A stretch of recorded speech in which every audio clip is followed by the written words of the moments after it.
पे विराजमान बिरहा जगत के एक स्तंभ अपने बड़े भाई श्री नंदलाल रवि जी का एंड पार्टी का हृदय की गहराई से सम्मान करते हुए माता रानी से बचवा बताओ तुम धूम वंदना से पहले तर्ज बतावल कोनो जरूरी ना होला, लेकिन आप लोगन खातिर जरूरी होला, हमनी खातिर मजबूरी होला। हमारे माता रानी की आराधना का गीत हमारे लय बनोले वन मास्टर साहब कौन भोजपुरी का गीत है, कौन गीत है?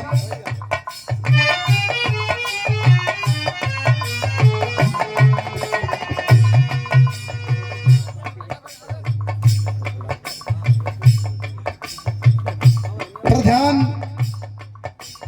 पद के प्रत्याशी और बहुजन समाज पार्टी के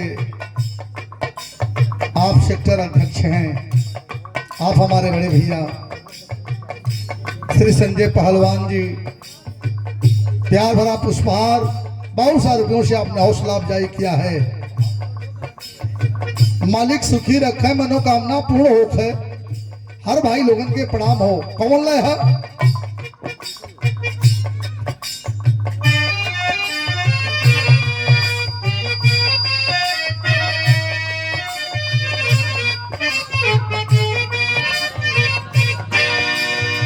वह गीत हो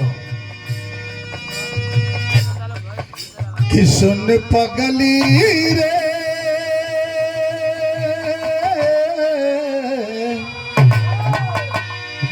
पागल कहेला जमाना,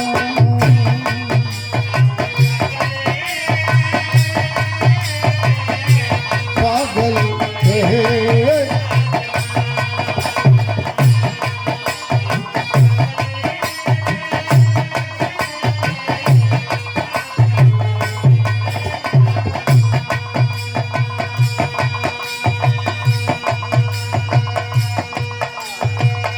लगता कि मार जाए नाता जहर खाई,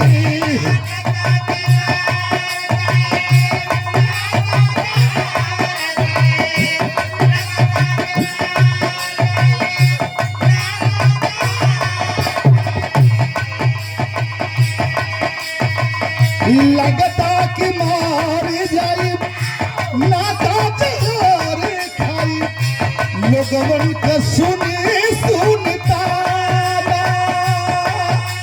हो, सुन पगली रे पागल कहेला जमाना,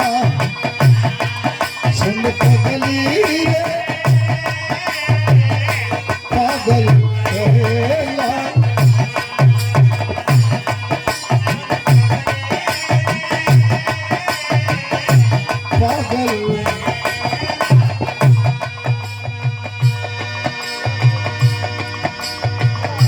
बचवा।